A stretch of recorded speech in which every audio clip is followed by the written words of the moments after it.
Yes, it's okay. A little cold now. Winter is coming. But we'll start the reading. Okay.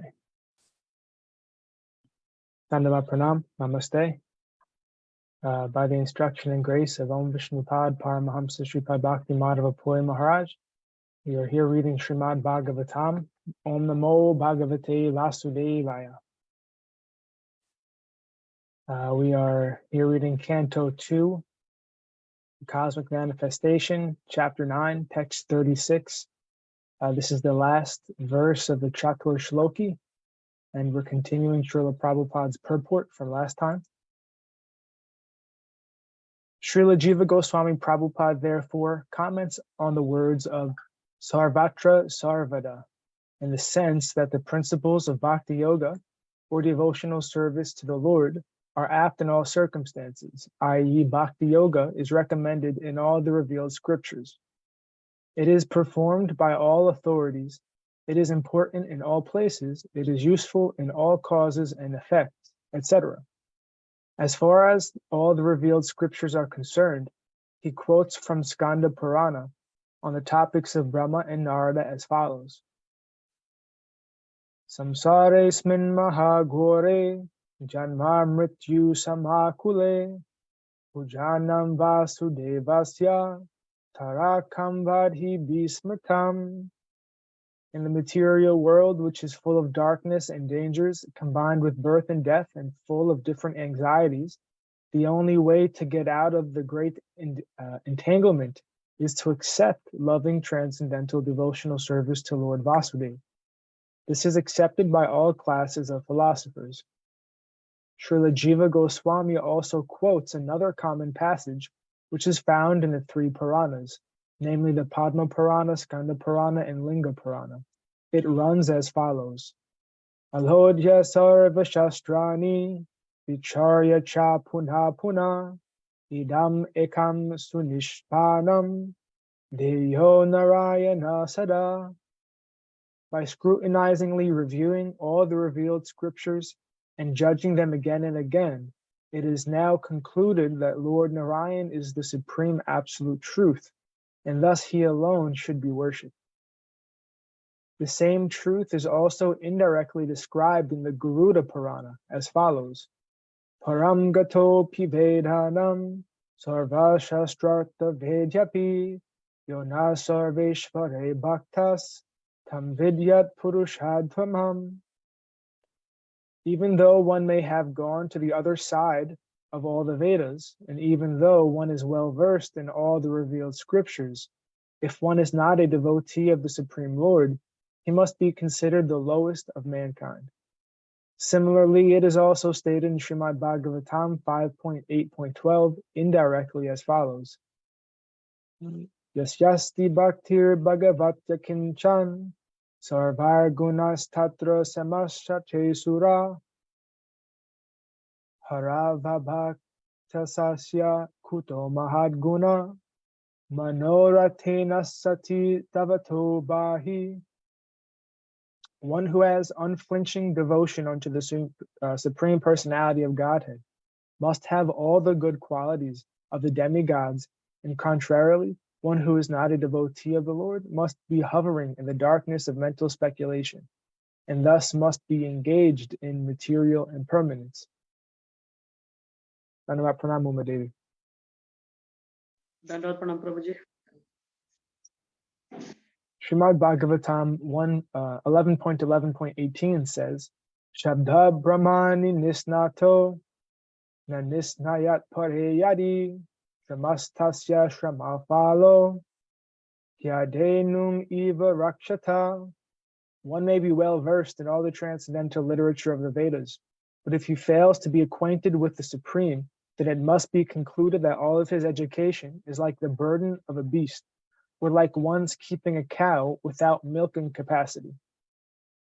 Similarly, the liberty of discharging loving transcendental service to the Lord is invested in everyone, even the woman, the sadhus, the forest tribes, or any other living beings born in sinful conditions.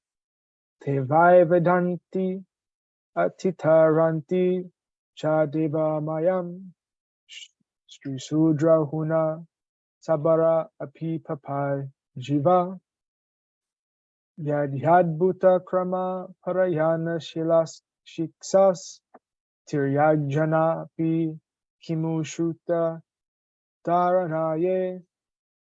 The lowest of human beings can be elevated to the highest stage of devotional life if they are trained by the bona fide spiritual master, well versed in the transcendental loving service of the Lord.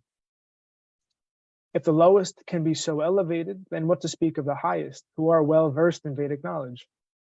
The conclusion is that devotional service to the Lord is open for all, regardless of who they are. That is the confirmation of its application for all kinds of performers of the service. Therefore, the devotional service of the Lord with perfect knowledge through the training of a bona fide spiritual master is advised for everyone, even if one happens not to be a human being. This is confirmed in Garuda Purana as follows. Kitab Pakshi Mraganam Cha Harao Sanyasta Chetasam Urdham Eva Gatim Manye Kim Punor Janinam Nurnam. Even the worms, birds, and beasts are assured of elevation to the highest perfection of life if they are completely surrendered to the transcendental loving service of the Lord. So what to speak of the philosophers amongst the human beings? Therefore, there is no need to seek properly qualified candidates for discharging devotional service to the Lord. Let them be either well-behaved or ill-trained. Let them be either learned or fools. Let them be either grossly attached or in the renounced order of life. Let them be liberated souls or desirous of salvation. Let them be inexpert in the discharge of devotional service or expert in the same. All of them can be elevated to the supreme position by discharging devotional service under the proper guidance. This is also confirmed in Bhagavad Gita 9.30 and 32 as follows. Api chetsu duracharo Vajate mam anhanyabak sadur eva samantavya samyagpyava sitohisa mamhi partavya pasritya yepishu papayonyaha striyo vaisyas tata sudras tepiyanti param gatim. Even if a person is fully addicted to all sorts of sinful acts, if he happens to be engaged in loving transcendental service of the Lord under the proper guidance, he is to be considered the most perfect holy man, without a doubt.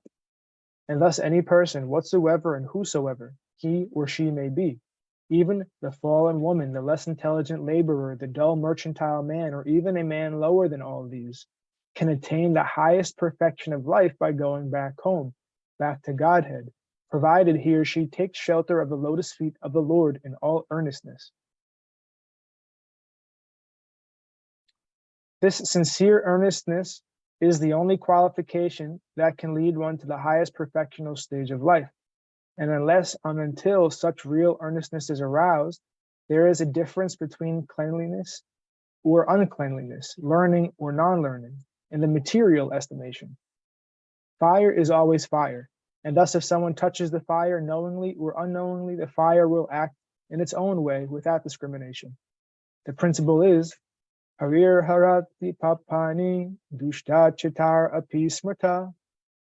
The all-powerful Lord can purify the devotee of all sinful reactions, just as the sun can sterilize all sorts of infections by its powerful rays.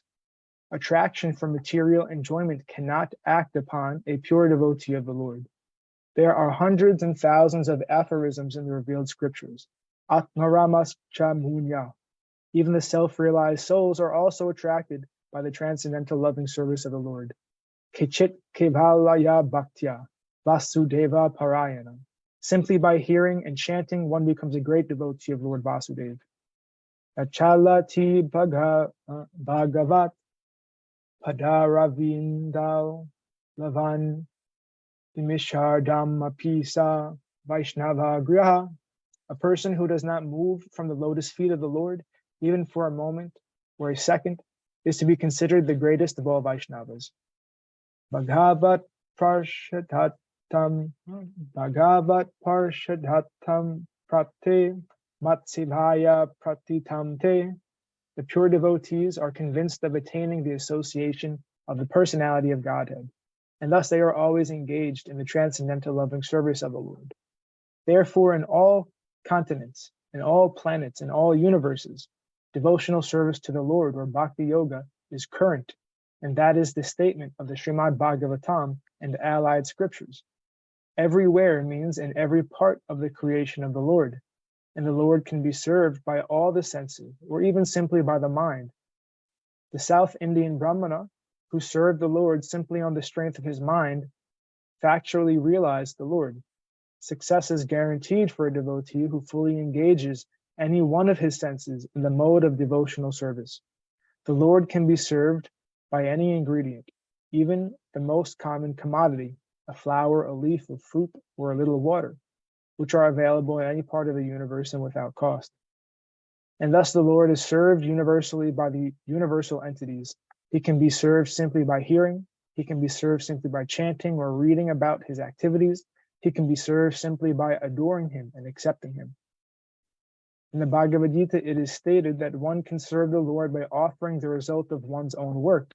It does not matter what one does. Generally, men may say that whatever they are doing is inspired by God, but that is not all. One should actually work on behalf of God as a servant of God. The Lord says in Bhagavad Gita 9.27, Yad karoshi yad asnasi yad juhosi dadasiyat yatapasyasi kaunteya tat kurusva madam arpanam. Do whatever you like or whatever may be easier for you to do. Eat whatever you may eat, sacrifice whatever you can sacrifice, give whatever you may give in charity, and do whatever you may undertake in penance, but everything must be done for him only. If you do business or if you accept some employment, do so on behalf of the Lord. Whatever you may eat, you may offer the same to the Lord and be assured that he will return food after eating it himself. He is the complete whole, and therefore whatever he may eat as offered by the devotee is accepted because of the devotee's love. But again, it is returned as prasad, or for the devotee, so that he can be happy by eating. In other words, be a servant of God and live peacefully in that consciousness, ultimately returning home, back to Godhead.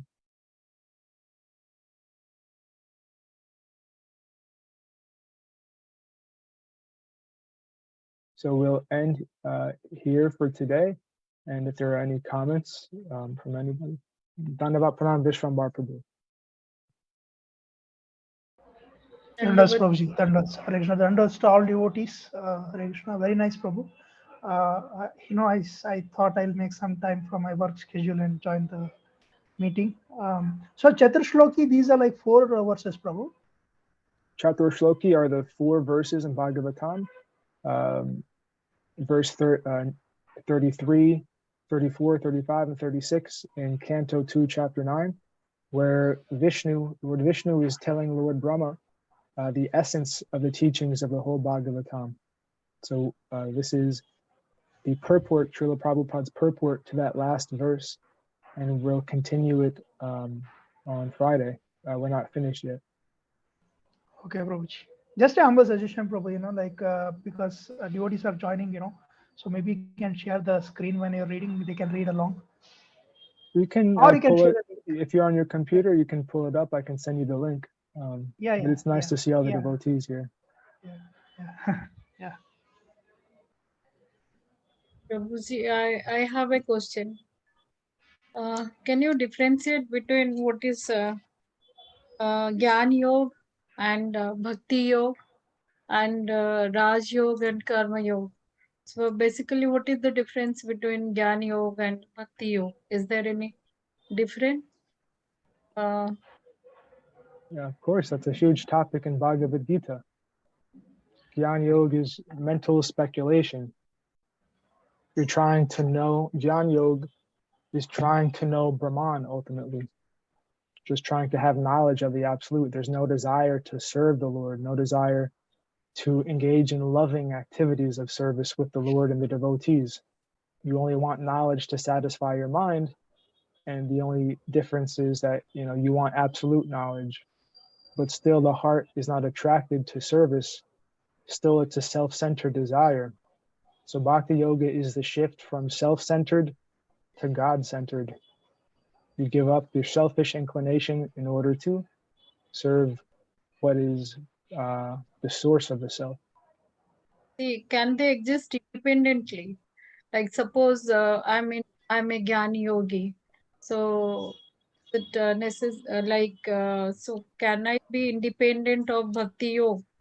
Like when you go for a bhakti yoga, do you need any kind Bhakti of yoga means recognizing that nothing is independent. If we're thinking independence is existing, then we can go on like that, but then we'll always be in Maya. We'll always be suffering karma and guna because we think we're independent. And the Lord gives us the opportunity to make that mistake, but then we'll always have to suffer for that. Like in Bhagavad Gita, there is a synthesis of all yogas, like so Karma Yoga, Bhakti Yoga, Jnana Yoga, and Raj Yoga. Basically, 4 types of yogas they speak in the Bhagavad Gita.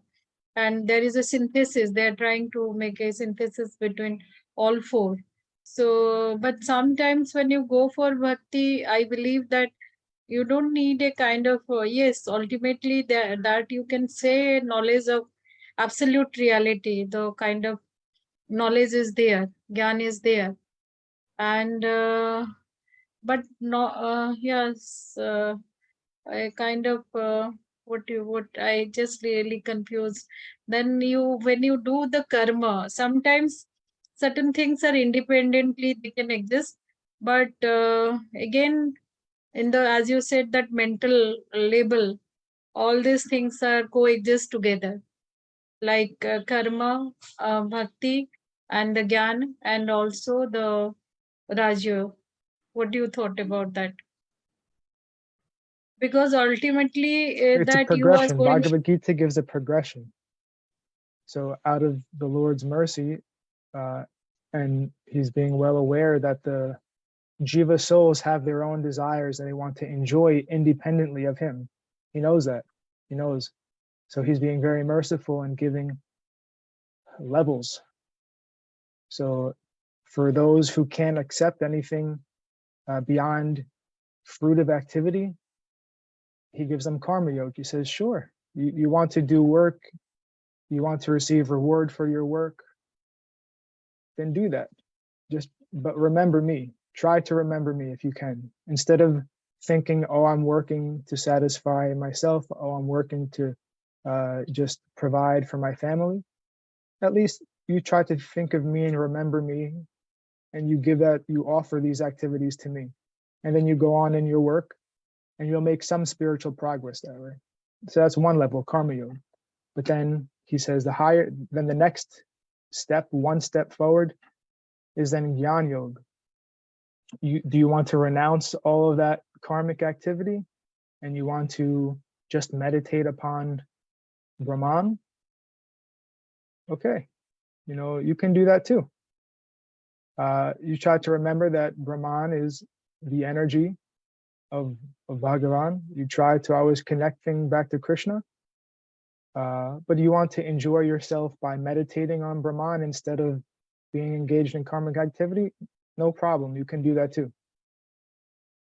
And then one step beyond Jnana Yoga, okay, so you don't want to renounce everything and you don't want to be in karmic activity, but you want to actively control the senses and actively control the mind and see Paramatma in the heart, so you can feel some satisfaction in that way, then you can do that. Very nice.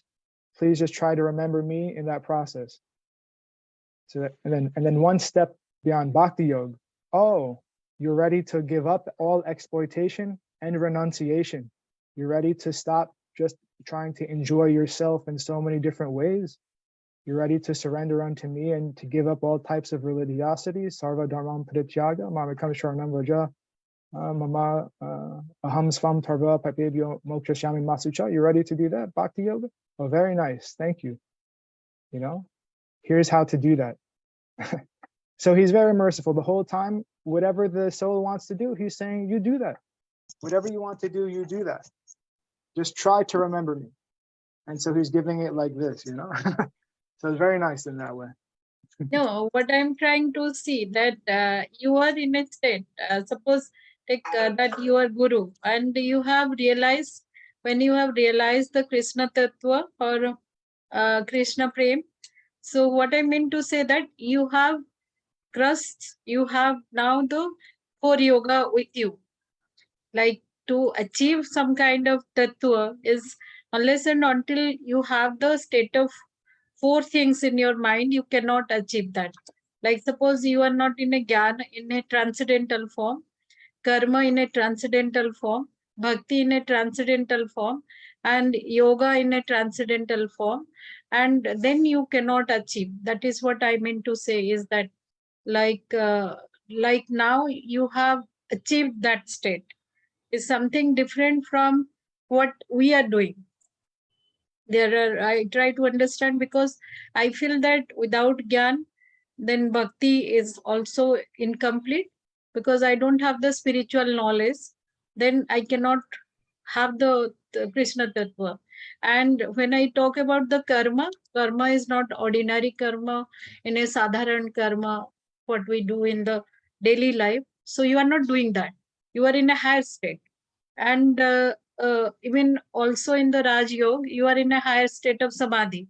So all things are in a state of equilibrium, and that's why you have achieved something which we do not have. So I want to, so my feeling is that when somebody comes to a state of Krishna Tattva, so all these yogas are there in the mind so that you can achieve that. Because if something is wrong, in the equilibrium is disbalanced, so then you cannot achieve that state. That's my understanding. You got it, what I'm trying to say? Sure. But this is the problem when we're trying to take too much of an intellectual approach. It's all speculation. Bhakti No, can only it's be not known, intellectual. It's not, it's a faith. but so we're trying to maintain so many ideas of karma, gyan, and Raja Yoga. That's all mind. Bhakti only comes from bhakti, through actually engaging in service, not thinking about what bhakti could mean in relation to karma, gyan, and Raja Yoga, and then, oh, bhakti must be everything altogether. There's so much just mind games that we're playing on ourselves. Bhakti means doing service, being humble, listening to the direction of Guru, and engaging in that in whatever way we can. Even if we can't do so much, we try our best with our sincere effort, and we just try to do that for the one single purpose of pleasing a Vaishnava, not for trying to grab some understanding for ourselves so we feel fulfilled because we have the intellectual capacity to understand reality in a very deep way, and we feel very, we feel good about that. We understand all the karma, we understand all the gyan, we understand all the mystic yoga, and now we understand bhakti too, and we feel very good about that. No, that's not the mood of bhakti at all. The mood of bhakti is only we want to satisfy the desire of a Vaishnava. So in that mood, I have to end the reading because Srila Shanta Maharaj is having his program, and I don't want to infringe upon that. So Thank you so much. Thank you, Dr. Sahu, Uma Devidasi Vishwaramar Prabhu. Jai Om Vishnupad Paramahamsa Shripad Bhakti Madhava Puri Maharaj Ki Jai. Jai Srila Prabhupada, Srila Guru Maharaj, Srila Gurudev, Srila Acharya Dev, Srila Shanta Maharaj Ki Jai. Jai Rupanuga Guru Varga Ki Jai. Jai Navadvip Dham Ki Jai, Mayapur Dham Ki Jai, Nishringa Poli Dham Ki Jai, Jagannath Puri Dham, Baladev Samada Jagannath Juru Ki Jai, Ganga Mai, Yamuna Mai Ki Jai, Vrindavan Dham Ki Jai, Giri Govardhan, Gupta Govardhan Dham Ki Jai, Sham Kund Radha Kund Ki Jai, Tulsi Devi, Bhakti Devi, Vrinda Devi Ki Jai, Jai Srimad Bhagavatam Ki Jai, Harinam Sankirtan Yagya Ki Jai, Scientific Sankirtan Yagya Ki Jai, Jai Princeton Bhakti Vedanta Institute Ki Jai, Sri Chaitanya Saraswat Institute Ki Jai, Sri Chaitanya Saraswat Mat Ki Jai, Sama Bhakti Veda Vrinda Ki Jai, glories to the worldwide devotees, or glories to the assembled devotees. Nittai Gaur Pramanandi, Hari Hari Hari Bo. Krishna Prabhu ki jai. Jai Gurudev.